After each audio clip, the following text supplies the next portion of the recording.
Hey, welcome to Dream Aloud with Kendra. It's a podcast for Black women who want to live limitless lives. Be inspired by others who have dared to step outside of their comfort zone to live their hopes and dreams and passions. Now let's get started because life is way too short not to live the way that you want. We Hello, are live. everybody. We are live. I am here with Dr. Ayana Hardaway. Now, it's hard for me to say Dr. Hardaway because I'm used to saying Tyler, Tyler. but I'm working on it. I'm working on it. I was like, no, she is Hardaway.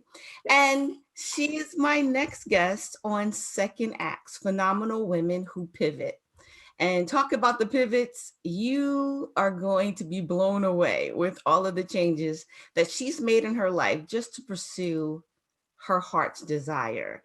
And so I'm so excited about the things that we're going to talk about. I met Ayana in higher ed. She's a Yes. fellow higher ed.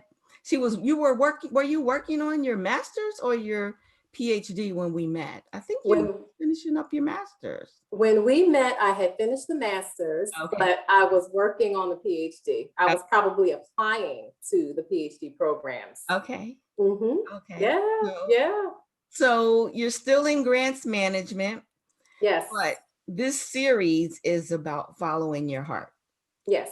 carving out the spaces that you need to carve out to live life on your own terms. Mm-hmm. I call it live, work, and play your way.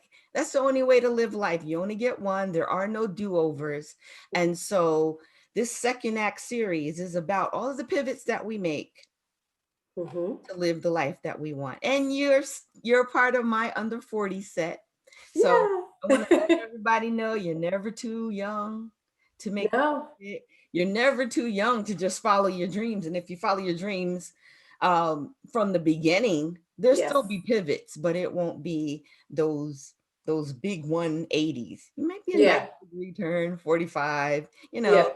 never a straight line from point A to point B. That's the shortest route, but we Mm-hmm. never get to take that. Life takes us on turns and different things, and Mm-hmm. we just have to roll with the punches and just be resilient. So Absolutely. tell us what you're doing now.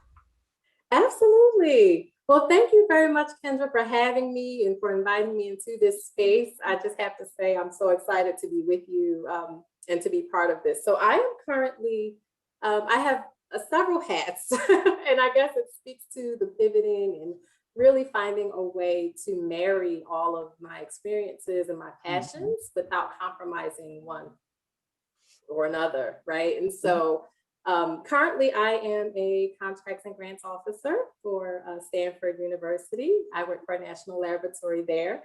A recent shift in career for me. Um, Congratulations. thank you. And I'm also a critical qualitative researcher and sort of an educational sociologist. It's very novice and still sort of early career in that way. But I defended my dissertation from my graduate program in 2019. And it's just been an interesting ride. So I have about 12 years of experience in higher education working in administration, working in higher ed administration. And I've always had an interest for just critical scholarship and the collegiate experiences of Black students and particularly Black women's experiences. And so I worked in contracts and grants and sponsored projects for a number of years while pursuing graduate school. And I came to a point where I was sort of trying to decide which direction I wanted to go in with this idea that I had to choose and pick which direction. And so I'm proud that I'm able to sort of combine, again, all of the experiences that I've accumulated over the years.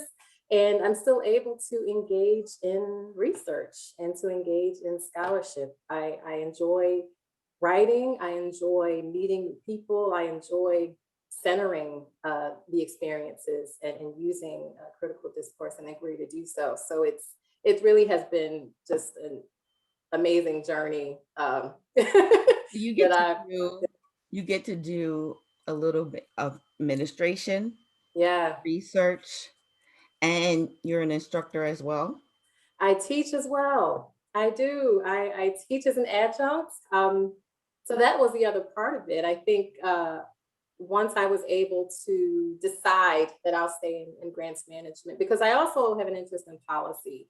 And Kendra, I've always sort of found myself in these positions of just leadership. I'm just a talker, and I like to solve problems. And that was natural for me at a very young age. I mean, I can remember seeing pictures of myself as a kid with like a clipboard, like I was taking notes at the family dining room table. And so I was just always trying to, you know, identify the collective voice, figure out solutions and mobilize and organize. And so policy is really what spoke to me. And working in grants administration allowed me to engage with policy in higher ed in a way that I probably couldn't do in a classroom, right? But I'm able to do both, and I'm able to sit at the table to engage in policy to help,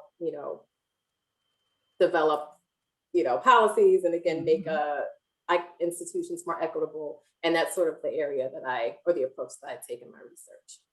I want to take you back. You talked about when you were young, when you were a little girl with your board and all that good stuff. So you pretty much figured out what you liked and didn't like as a child. There's your clipboard, you're following, you're looking at people, you're analyzing them. Right. Yeah. So as a child, so I am sort of the poster child for the proverb that it takes a village to raise a child.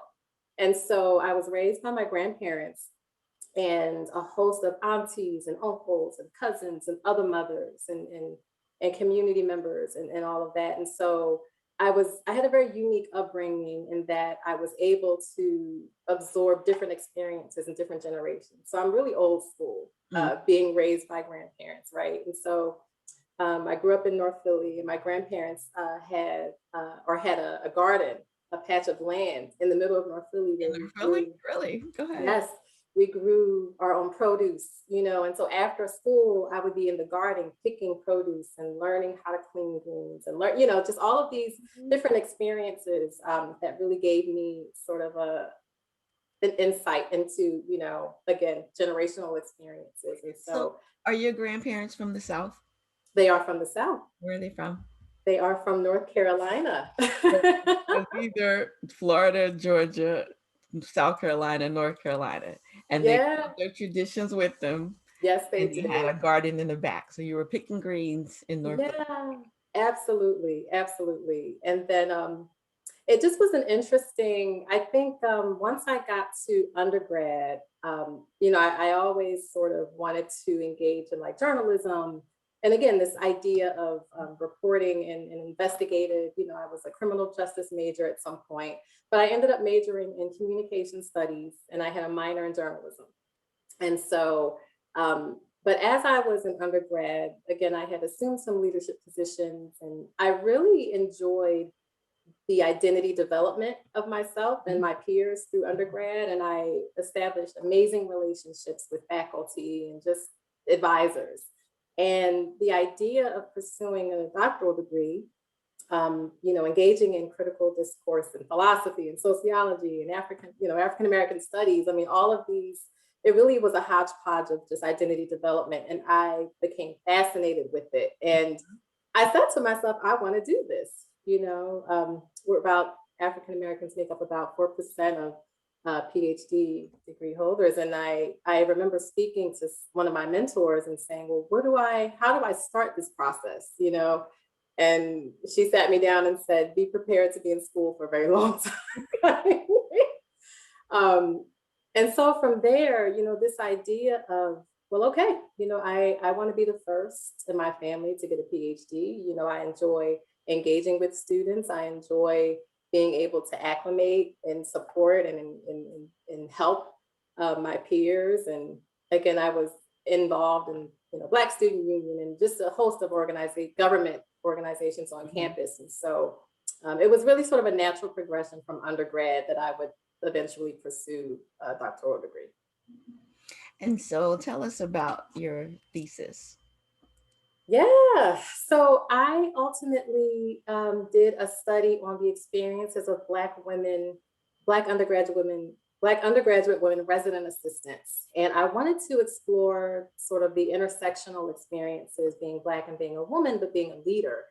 And so what was happening at the time, so I did my data collection in about 2017. And so there were so many headlines in the newspaper at the time. It was like, a banana was found hanging outside of someone's door, or derogatory statements are being posted everywhere. And so the political climate really shifted how students were engaging and experiencing their collegiate experiences. And so I was an RA in undergrad, and I can remember speaking with my advisors and choosing a topic. I changed topics multiple times during my program, but I wanted to know what it was like to have to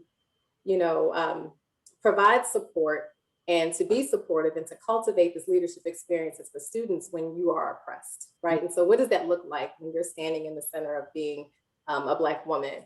And so it was really it was the second study conducted that explored Black women RAs at the time.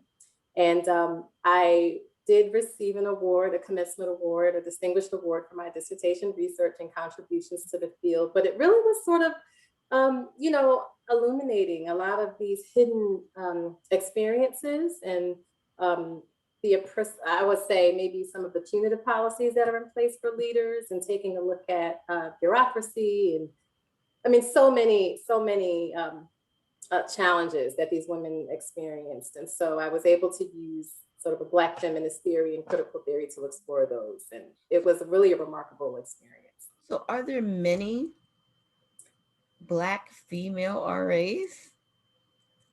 So my study examined RAs at predominantly white institutions. And so depending on the institution type, there's a decent number. Okay. The majority of the participants at the institution I selected, yes, there were many. Mm. And yeah.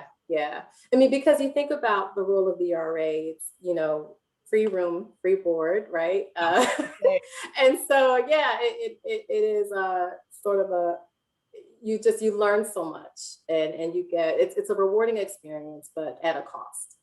Absolutely at a cost. So your room is free. Your board is free, but you're kind of like the mother on your floor at sometimes. Absolutely. You're the judge, maybe a jury. Absolutely. Rally the troops, you do a little bit of everything. Yeah. Tell us some of your findings. What did you find?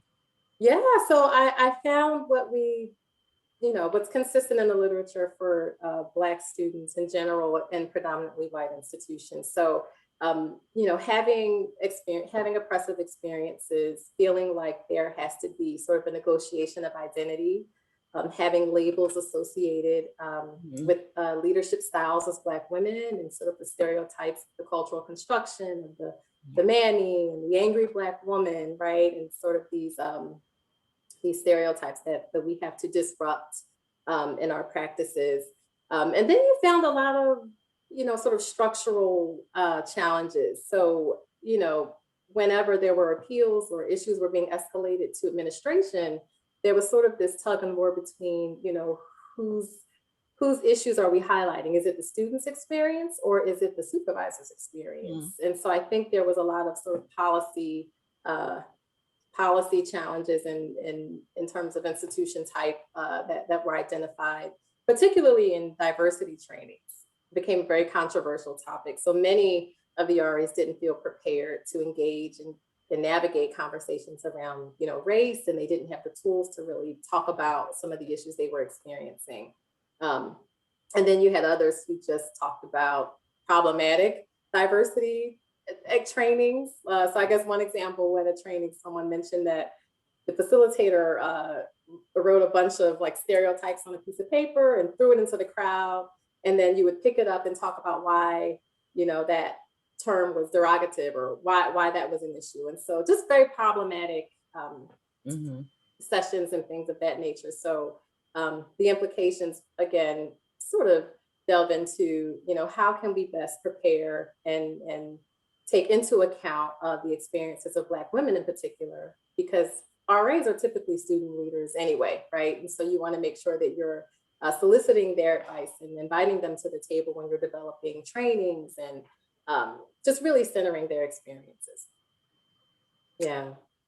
So Yeah. that leads me to some of the questions that I have Mm. about cultural conscious education. Mm-hmm. So Yes. cultural consciousness in education, um, Yeah. how does that benefit everyone involved, and what happens when it's absent? You know, I think this racial reckoning that we're in, particularly now, given the pandemic, given the murders, just everything in terms of what we've experienced over the last year alone, it is essential that we center and think about cultural consciousness at every level. So higher ed is sort of my focus, and the ways in which I think about that are institutionally. It's not really. It's kind of rethinking and reframing the entire institution, right? And so identifying ways to cultivate, scholars and the scholarship. And, when I look at a syllabus, and as I'm developing my own syllabus for my courses, I'm thinking about who am I including? Who am I centering? Mm-hmm. Whose voices am I bringing to the table for the students to, be exposed to? In pre-K through 12 setting, oh my gosh, I mean, it's beyond the teachings. It's really a structural challenge. And I think when we look at even, punitive policies and suspensions, and we think about, it's really how violence is being enacted towards our children. And so I think it's critically important that we have to have stakeholders at the table who are developing curriculum and centering particularly culturally relevant pedagogy into the classroom. Yeah. And you mentioned high school and the great higher ed, the grade schools, the high schools. We didn't have metal detectors and that kind of thing going through. Now Yeah. you have your metal detector, you have your conveyor belt. It's like you're getting on an airplane just to go to the classroom. Yeah. What kind of environment, what kind of mental state does that put our students in? Yeah. Yeah. That's funny, Kendra, you mentioned it. I actually did have a metal detector. Oh, you did? I did. Yeah, because you're a little younger. You're 40 set. Well, yeah. And I went to the high school for creative and performing arts. I can't remember if we always had that metal detector, but I do remember there In the being high one. school of creative and performing arts. So We had a metal on stage singing, you're a flautist, so you're playing, but you still had to put that flute on. We had to put, absolutely. I think, unfortunately, I think a lot of students are numb to it, right? It's just become their way of existing and their way of knowing. And, it sends a signal, right? It definitely sort of reinforces this idea or this just sort of, I don't know, it's this sort of discourse that we have to be policed and policing in schools, right? And so I think it makes it normal to be policed. Absolutely. When it's normal to be policed, how do we know that we need to make a change? Absolutely. And then you think about, just and I think it does affect the way in which we navigate spaces later.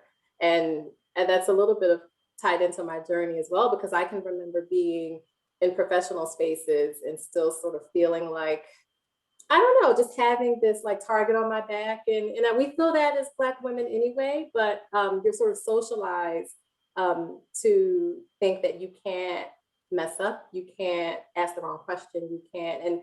And I'm used to being the youngest one in the room, one of the only Black women in the room. I started working at the institution where we worked together just a little after a year of undergrad. So I was very young and navigating an executive administrative role and being around predominantly, white men and having to navigate that space and constantly feeling like I had to, submit or be perfect or absolutely. So it does tie into this sort of social identity that we all develop. And I think it's been an interesting journey for me because I'm very intentional in trying to disrupt that and pivot in any way that I can, and in terms of developing the tools and just absorbing what I can in spaces so that I can leverage that capital, you know, turn it into my benefit, and then sharing the resources with the collective. Yeah, I think like, and we'll just name the institution. It's Temple. Yes, We love Temple. we love Temple.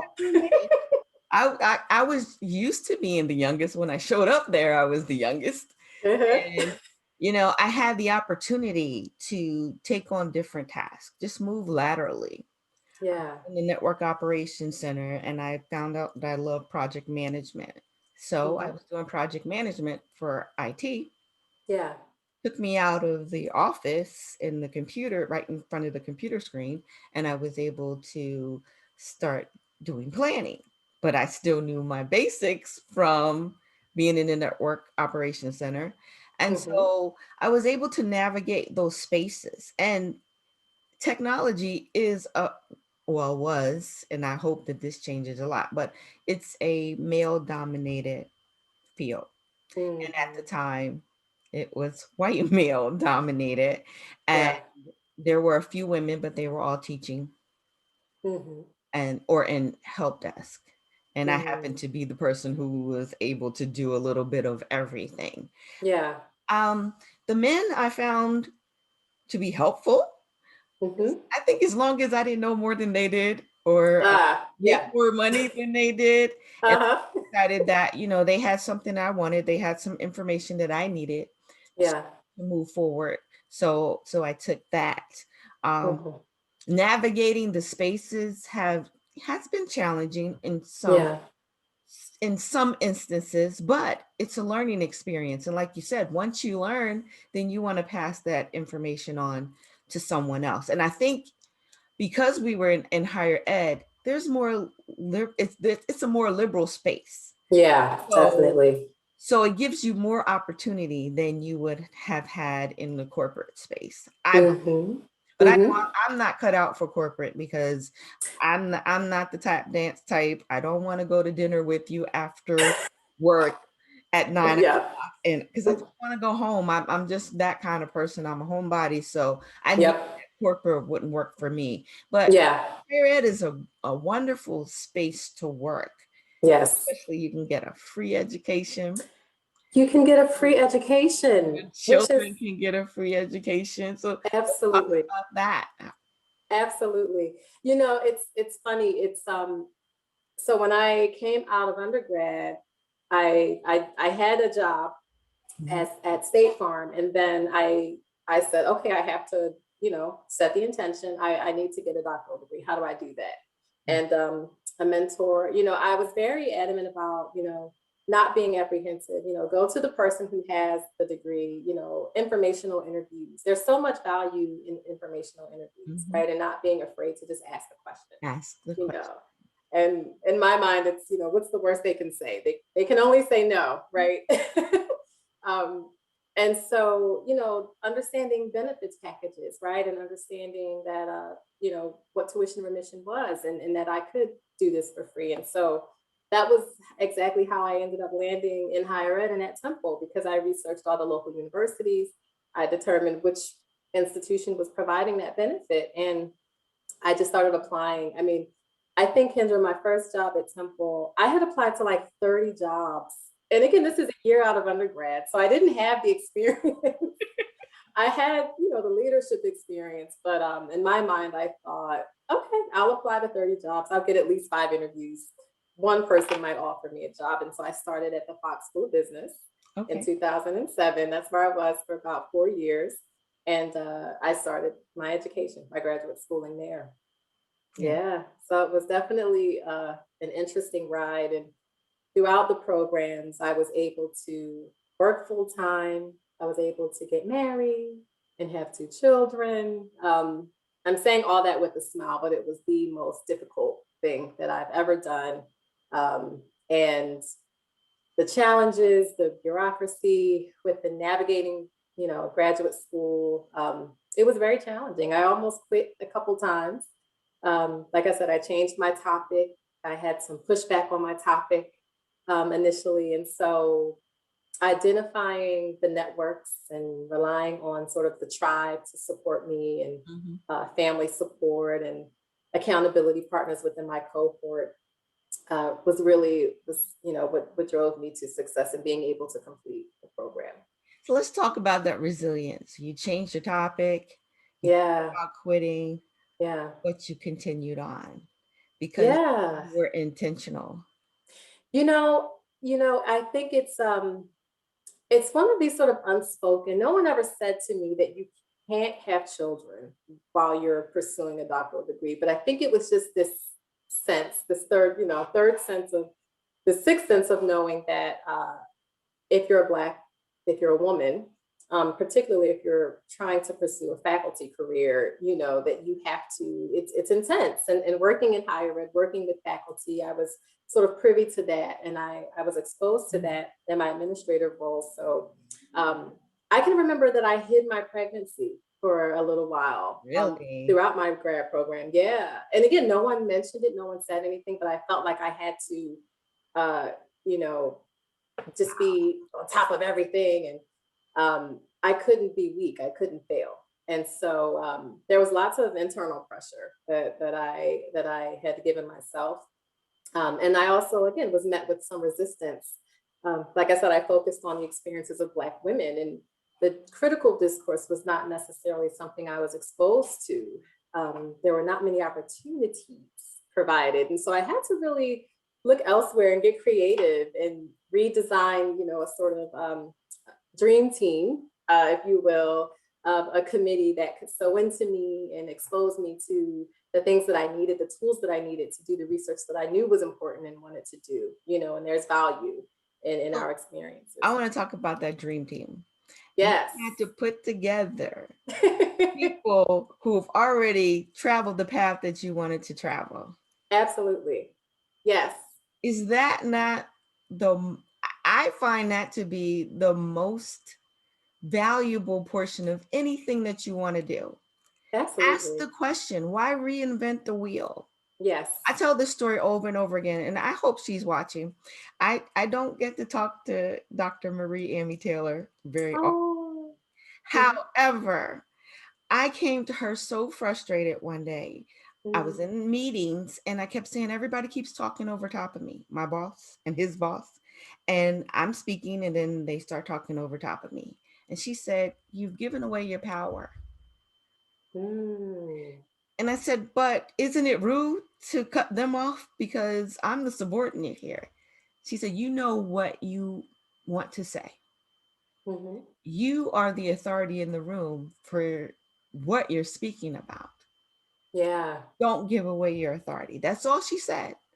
She didn't tell me to go back and talk over top of anybody or be rude or anything like that. That's all she said.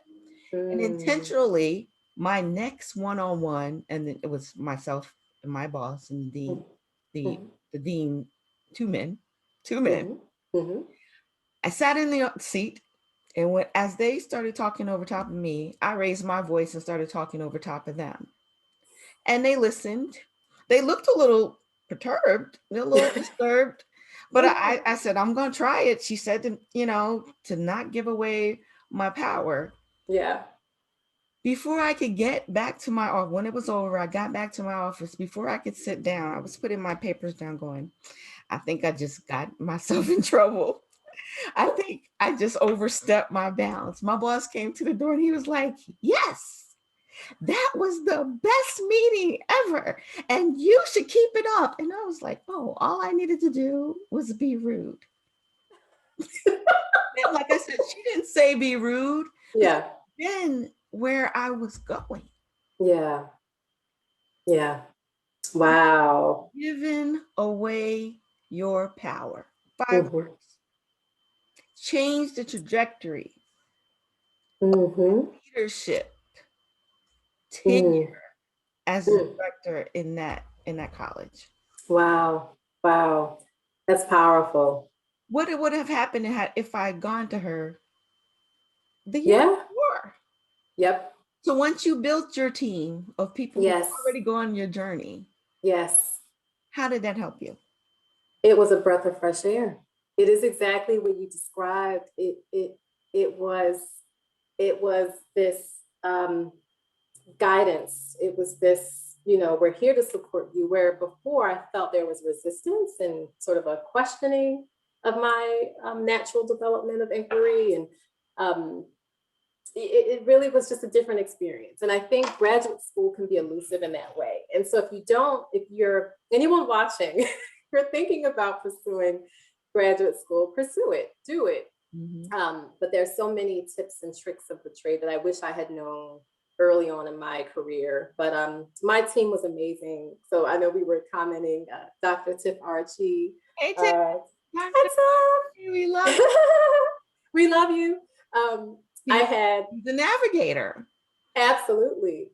And she specializes in access and equity. Access and equity. Diversity and inclusion. Absolutely. Absolutely. And then higher ed scholars in the program, Dr. James Earl Davis, Dr. Jennifer Johnson, Dr. Will Jordan, Dr. Novella Keith were my Dream Team committee. And so I just had a really rich and diverse experience.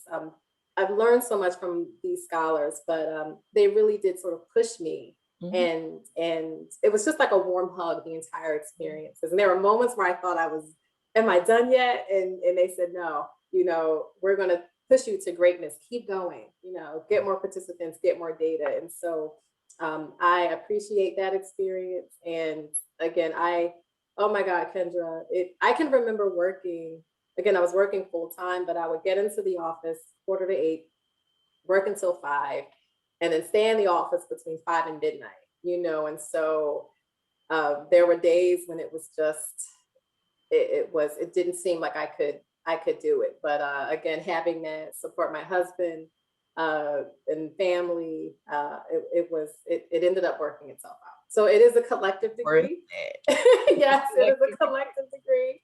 I subscribe to we, not I. And so, that it definitely was a family effort. So, yeah. Family, community effort. And get a mentor, people. Get a mentor or mentors with an S. Absolutely. It's so worth it. And, absolutely. And talk to other people. They don't have to be your mentor. Just talk to them. Figure out what they did to get what you want. Or maybe it's not what you want after you find out what they had to do to get there. But at least you can make a decision on if you want to move forward with that. Absolutely. I want to go back to the culturally relevant education. Okay. How important is it? And you're the mother of 2 beautiful daughters. Yes. How relevant is it? How important is it for them to see themselves reflected in the curriculum? It is of extreme importance. And I just can't say that enough. I think that there is a power, there is sort of a breakthrough. And once you learn your history, I can just remember having conversations with friends and my peers, and the level of cultural history and knowledge that we learned throughout our schooling. I mean, we learned so much more from family. We learned so much more outside, and we learned so much more within a collegiate setting, right? And so I just can't say it enough that we have to be the teachers. It has to start at home. And so while I would implore institutions and put the pressure on institutions to step up and to enact this change, it definitely has to start at home. And we are very intentional as parents and exposing them to nothing else. Everything that they see, everything that they're exposed to, again, just sort of valuing and highlighting the cultural richness of our history and our heritage, and making sure that they see themselves within that. History and heritage. That's absolutely. You can find me at the intersection of culture, community, and technology. So history and heritage, it builds resilience. Yes. It builds pride. So wherever you stand, you can stand in that. That doesn't make it It doesn't mean that things won't be difficult, but you have something to go back to and remember your greatness. And so what do Absolutely. you say to the people who are watching? Yeah. What do we need to do to ensure that our children are prepared for success? Hmm. And this is twofold because I want to talk about success too. What's our Yeah. definition of success? Uh, Yeah. and how do we make sure that they can show up in their fullness, fully Yeah. confident Black women, wherever Hmm. they are? Hmm. How do we do that? How do we ensure that? So, it really is, and I know the question is centered on children, but I'll just say this in general, because again, I learned some of this later on in life, but I think that there are moments where we think that we can't, right? Or we think that we're not supposed to. And I mean, there's still moments where I have a little imposter syndrome and I'm in a space and I'm a little hesitant or apprehensive, but we're in the space. And so we need to take up as much space as we can, and to assert and to not give away our authority. So particularly with children, I think it's in the way that we allow them, this sort of freedom, this sort of allow them to question and allow them to think. And I think there's sometimes this sort of cultural, we want to mold and we want to manipulate, but just really allowing our children to engage with the world, right? And to have a freedom and to cultivate that identity and to encourage, inquiry and questioning. And it's not a negative. We shouldn't look at that as a deficit, right? And So, so so that's a new way of thinking for us because it's culturally, yeah, Black children aren't allowed to question certain. yeah. Now Well, yeah. I'm all for the reverence of elder. Yes. Yes. I'm all for putting a handle on an adult's name and not calling Mm-hmm. them by their first name. Yes. However, the you don't engage in conversation with this one and that one, and you can't ask this kind of question. I need to see that stop because Yeah. stop us because we're waiting for permission. We're giving Yeah. away our power because we're learning different things in different spaces. Absolutely, absolutely. And that's a whole, so in the familial setting, yes. So the questioning piece was more so within an educational setting I was referencing, but absolutely within family dynamics and family structures. And I have to just pivot one moment to say I'm so inspired by your work and your genealogy research and your book. And it really is making me think about projects and things that I want to do as well in terms of just our own sort of familial story and history and things. But I think it's disrupting toxic behavior is absolutely something that's imperative And to ensure. Yeah. and I think it's kind of like an oxymoron because like we're waiting for someone else to toot our horns. And like I said, greatness is all around us. So we Yeah. have to tell the story. Absolutely. There's a place for humility, but if we don't tell our children, they're looking way out here for our heroes. And they're Mm-hmm. right around, they're right next to us. We're not Absolutely. here forever.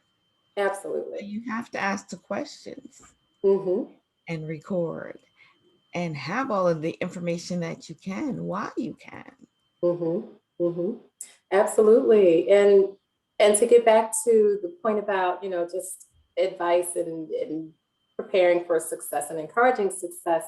I mean, I really do think that it's this idea that, no one can make you feel inferior, right? Unless you subscribe to that idea yourself. And so if there's something that you want to do or your child wants to do, you figure it out. You just set the intention. If you can say, this is what I want in 5 years, and then work backwards, every week, every month, do something that's going to get you closer to that goal, even if it seems impossible, even if it seems too far-fetched, right? And then look at your surroundings. So if you're surrounded around individuals who are not cultivating these dreams and supporting you, then you need a new tribe. And so, like Kendra said, identifying the mentors has really been for me critical in navigating spaces that are unknown and trying to figure out how can I assume and continue this research while I'm still kind of working on this other career aspiration, and how can I marry the two? And I was able to do that through the advice of mentors. And so again, no goal is unachievable. It really is setting the intention and getting creative. Sometimes it's not a linear path. And I think sometimes there are barriers or just challenges that really aren't challenges, they're sort of arbitrary, right? So, oh, I'm too old to do this, or I don't have the money to do this, or I don't have, there's so many excuses that we give ourselves. And I think that we have to take out the time to strategize and actually research ways around, go through the back door if the front door is closed. You just have to continue to do it and continue to believe that you can do it until it just works itself out. Not until it works itself out, but at least that you've exhausted every resource that you have at your disposal. Go to the back door. Disposal, yeah. If the front door is closed. Yes. Love that. Yes. By any means necessary, right? By any means necessary. So absolutely. That reminds me of, I'm a quotes person and I love stories, but that reminds me of a Dr. Wilma Leon story. He said his grandfather, I think he went to Tennessee State or and then Meharry, I believe. But he was a dentist. And there was a conference in Louisiana where he had a practice. But it was whites only. Wow. So you know what he did? What did he do? He got a job as a waiter for the hotel. Wow. That was holding the conference. So he's serving food at this conference and listening to all of the new technology in dentistry so he could take it back to his office. Wow. And provide new services for his patients. He literally served dinner so that he could get the information that he needs. Talk about backdoor. By any means necessary. Yes. So, wow. Yeah. He didn't even have to pay for the conference. They didn't want his money. Yep. He got paid for the night, got the information, and didn't pay a penny for the course. Ingenious. Wow. And absolutely. The back door. The back door. And that is, and thinking about just ways of knowing, right? This idea of cultural wealth and just having resources and skills and assets and, just different ways of knowing. I think it is absolutely a source of strength for us. And we again, no is not acceptable, right? Rejection is not the end all be all. Whenever I've been rejected many times, I've gotten no many times, but I take rejection as life's way of saying, come back harder, try again. And so I'll keep showing up and I'll keep, asserting myself in certain spaces so that I can, get the nuggets of wisdom that I need, but that is just amazing. And I think it's indicative of just how we navigate and how we come to understand in our worldview and in navigating spaces. Absolutely. So absolutely. You and your husband and your little ones have packed up, left Philadelphia, and headed for the sunshine. We headed to the sunshine. We are in California, reporting live from San Diego. One of my favorite places to visit. Yeah. So, right after, so I defended on March 27th, 2019, with my doctoral degree, and we moved in June. And so, moving was something we had always wanted to do, and it was just a matter of, finding the perfect time to do it. So we're here. We are we are just, my husband and I were very impulsive and ambitious individuals. And so having a partner that shares in my crazy is it's helpful. Because Valerie everyone Oldie thought, says she's so proud. oh, thank you, Mom Val. That's Your my best village. friend's mother. Your My village. village. Yes. Yes. Um, and it's, again, I think it's one of those, in terms of setting the intention, we had been talking about moving for a little while, and I don't think anyone thought we would actually do it until we did it. And, now we're trying to get everyone to move out here with us. Where But no, is it? Like I love yeah, the West Coast. I love California, but yes, I feel like if I move, then the nostalgia will be gone. So we try to visit often. yes, yes. You have to let me know the next time I sure will. you I visit. sure will. I was watching Facebook. I said, wait, she's moved. What I've moved. happened? I missed it all. I was like, oh, they're moving quickly. That's good though, because Yeah. you only live once. And if this pandemic hasn't shown us that life is short and you should do whatever is in your heart to do, Hmm. because what's in your heart is good anyway. Absolutely. And live your purpose and You live have to. it out with passion. You have to. And you cannot live for anyone else. You cannot dream for anyone else. You cannot make decisions based on anyone else, and it's, I think it's one of the hardest decisions that we had to make because family is so important to us. Mhm. Um, but again, thinking about the overall, we can always come back, right? So if it didn't work out, oh, we'll just go back. You can And always. so yeah, I mean, things, I think it really is all about perspective. Things seem much larger than they are. And so, again, as long as you have a tribe and a village that's supporting you, um, no matter what it is that you want to do, just do it. Just do it, because there are mediocre people doing all the things. I We're am a still firm waiting for believer. perfect, right? Yeah, no, just, you can't be considered if you're not in the running, right? You can't you can't enact and change and engage in change if you're not at the table. And so, um, it's okay, just show up and be ready.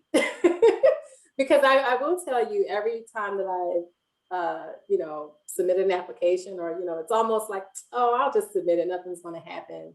Um, I mean, 9 times out of 10, there's always, I'm not ready, or I'm shocked at the response, because I don't think, again, that imposter syndrome, I didn't think that it would actually happen. So just be ready.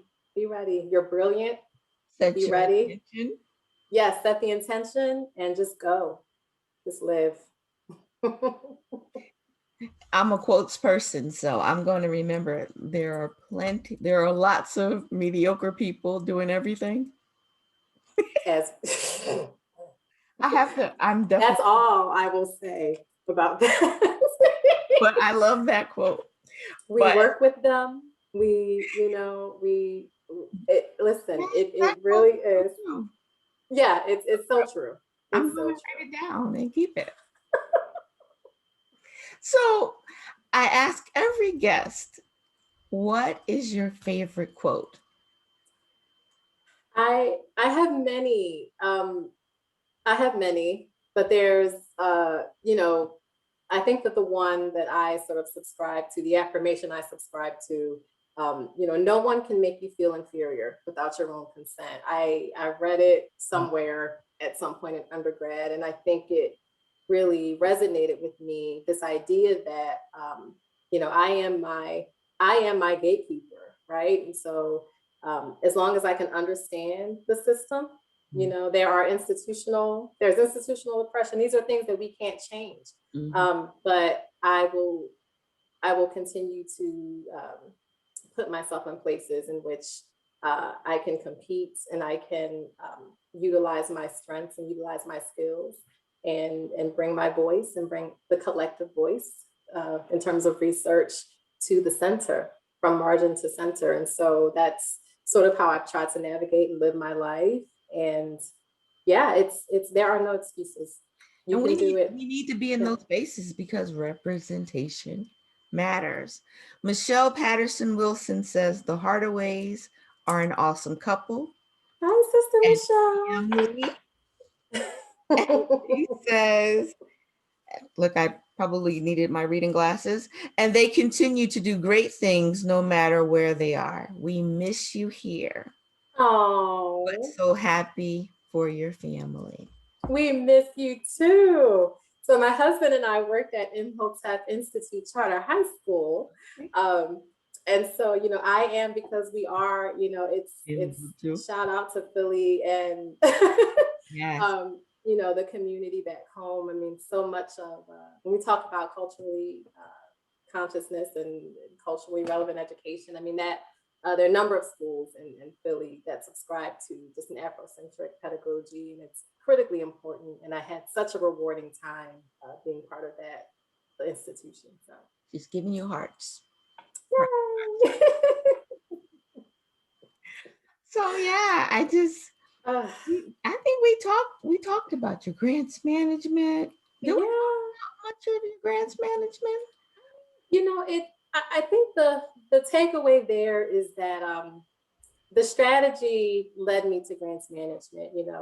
I needed someone to pay for school, Mm. right? And so in my journey, I fell into a lucrative field in learning grants management, and I had great, leaders, and was able to learn a lot, and I was able to leverage that experience, and it landed me into the current position that I am in today. And so, again, I think I mentioned that I was sort of in this sort of tug of war between which direction I can go in, and fortunately, I'm able to do both. And so I could leverage the experience I gained while pursuing grad school, and I'm able to I'm able to engage in research through different appointments and institutional affiliations that I have to conduct the research. So So you're doing all of this. So you're you can do all the things. You just have to figure out a way to do it. you can do all of the things. You can do And it. Yeah. so the most important thing, well, I called it the most important thing, but I'm assuming just from watching what I see on your social media, the most important thing for you is family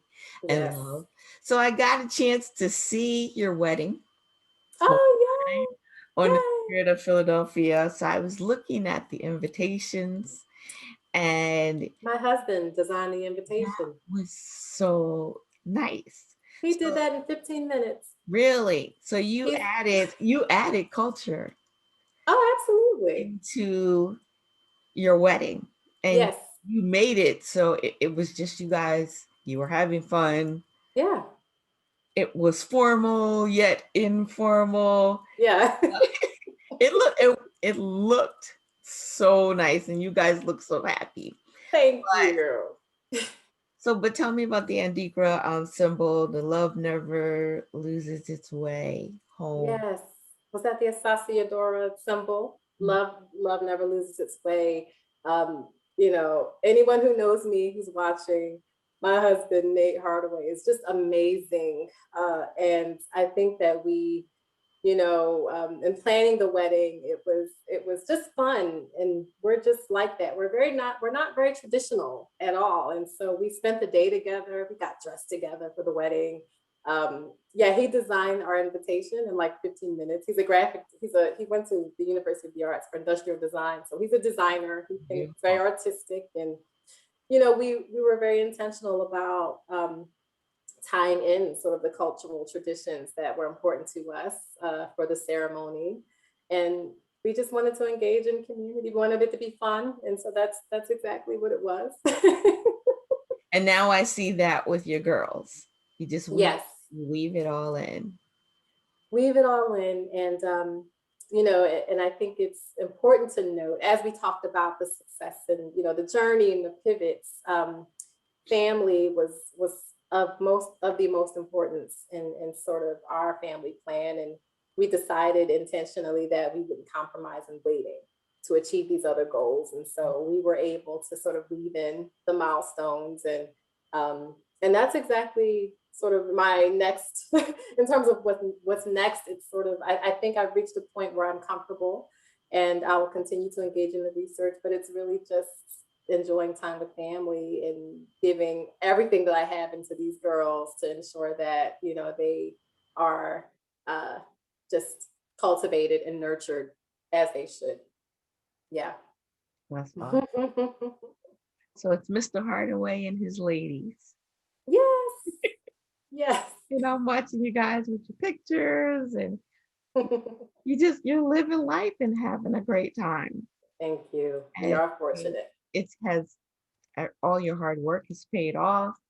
Like you said, you're still in spaces. Yeah. And influencing those spaces, because that's what you were put here to do. Yes.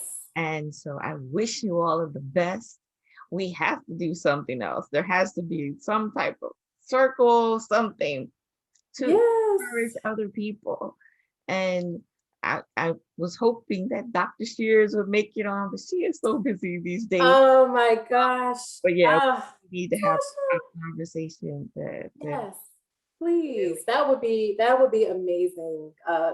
Tasha and Dr. Shears and I talk often about our graduate pursuits and dreams and life beyond the current positions that we were in. And so just to know that, again, as mothers, as in marriages and the balancing act, I guess that could be its own conversation because it does come with its set of challenges, but still to show up as yourself.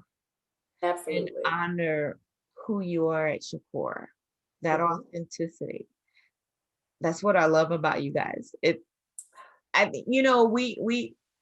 We like who we are. So for me, it is about being authentic.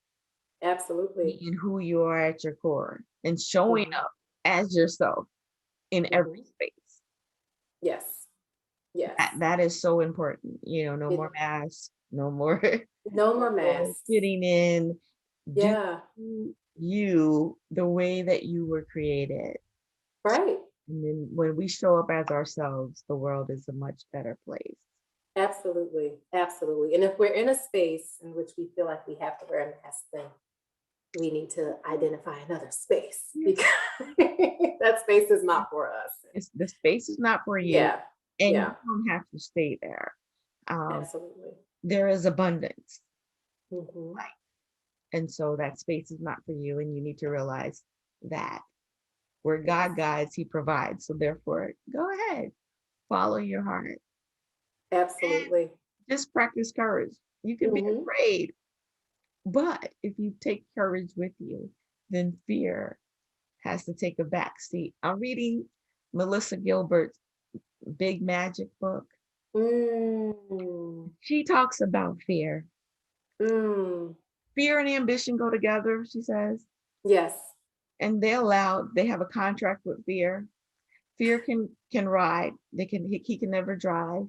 Yes. Touch the radio. He can't say anything. And I thought that was so great. I was like, I love this book. So Big Magic, everybody. You should read it. I'm gonna write that down. I love that. She just put fear in its place. Yeah. Acknowledge that fear is going to be there, but that's it. Fear has no say. That's right. Acknowledge that you're here. Now here's what's in the contract. You can't say anything. You can't drive. You cannot touch the radio. I thought that was just perfect for absolutely people who are moving forward, especially after this pandemic. Yes. People are trying to recalibrate, make the pivots that they need. It's okay to be afraid. But take courage with you. Let courage lead. Yes. Let courage lead. And as you mentioned, if anything else, this pandemic has illuminated how short this life is. And so, just take a step and lead with courage, as you said. And there will always be fear, but that we stand on the shoulders of giants. And so when we show up, we're never alone. Yeah. We're never alone. So that is my last question for everyone. You said you stand on the shoulders of giants. Who are those giants for you? Because I always ask, on whose shoulders do you stand? Because none of us have gotten where we are without the shoulders of someone else. Oh my goodness. again, because there's so many, the shoulders of my family, but the Black women in my family, I've learned the way in which I've learned to navigate and to find my voice and to hone in my voice and to be confident, has really been cultivated by just the women that I have been so fortunately to be surrounded in. And so I think I stand on their shoulders. And I hope not to take anything away from the men or anything like that, but I think it's, we have a very unique experience in how we navigate the world. Mhm. And, which is why I center my research on Black women. And I just have an affinity towards young Black girls and young Black women. And so, I stand on the shoulders of those women. And I'm sure your shoulders for other women to come. Diane Jones says she loves that. Fear can ride, but it cannot drive. You're like, once you started, I was like, that makes a lot of sense. It does. So, It does. I love it. all right. So, are there any questions for Dr. Hardaway? I think they're done, but I wanted to thank you for joining me. Oh, thank you for It's been having so long me. since we had a chance to talk, so this was awesome. It has. It's been such a long time. Forward to talking to you again. Again, Yes, we need to have a circle. We really need to have a circle. And we do. just have a nice conversation. So, like I said, Absolutely. Dr. Archie needs to be on. Yes. Chairs on and have a really good time and discuss Yes. more in context. Yes, that would be amazing. Diamond Jones says, I love Dr. Hardaway. Hi, I love you too. But yeah, so Oh, I usually ask people where they can reach you, but for you, that's a little different. So if anything is going on, please let me know and we yeah, will definitely share. yeah.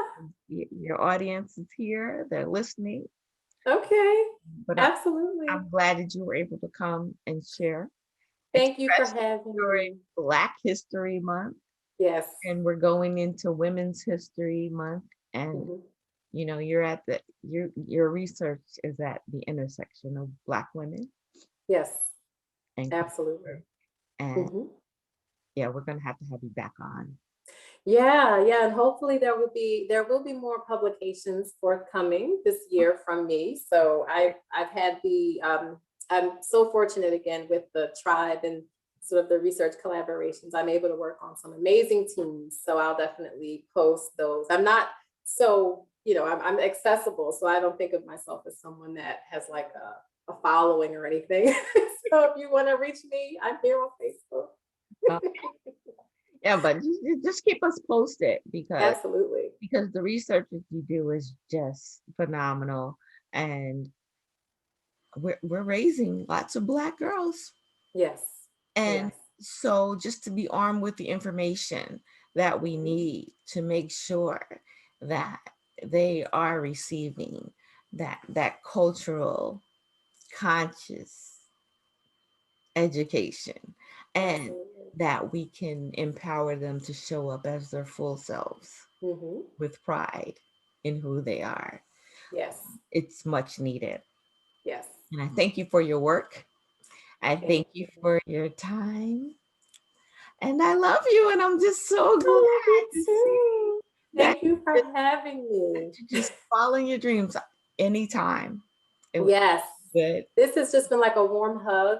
And I think that again, like I said, you have inspired me in ways that you don't understand how. So I will definitely be in touch with you soon regarding some other projects. All right. Sounds good. Thank you, everyone, for joining us. Don't forget, you can find Dr. Hardaway online. She's not hiding. Not hiding. And when her publications come out, we will let you know. Have a good night. Good night. That was awesome. Okay. That was awesome. Oh, good. Thank you for listening to Dream Aloud with Kendra. If you like the show, leave a review and tell a friend. I also invite you to join our Dream Aloud Facebook group, where we encourage and challenge our members to step outside of their comfort zone and live limitless lives. I guarantee you will experience true fulfillment when you live, work, and play your way.